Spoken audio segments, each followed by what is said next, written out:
سیدھی یا الٹی آنکھ بڑکنے سے کیا ہوتا ہے؟ کیا اس میں کچھ نقصان کے آنے کے خطرات ہوتے ہیں یا اس کی کیا حقیقت ہے؟ دیکھو، آنکھ دائیں یا بائیں جون سا بھی بڑھ کے اس کے ساتھ کوئی بھی حالات باندھے ہوئے نہیں ہیں، اچائی کے یا برائی کے۔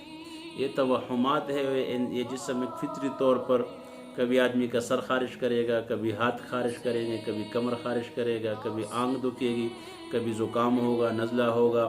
تو کیا اس سے لوگ وہ پکڑیں گے کہ بھائی اس سے کچھ ہونے والا ہے؟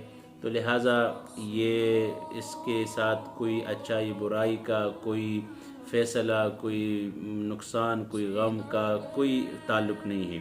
ان کان عملہ خیر فجزاؤہ خیر، انسان کا عمل ٹھیک ہوگا اس کا بدلہ بھی ٹھیک ہوگا۔ ان کان عملہ شر فجزاؤہ شر، اور عمل خراب ہے تو اس کا بدلہ بھی خراب ہوگا۔ تو انسان کے حالات کو اللہ پاک نے ان کے اعمال کے ساتھ جوڑے ہیں۔ اعمال اچھے ہوں گے حالات اچھے ہوں گے، اور اعمال برے ہوں گے تو حالات برے ہوں گے۔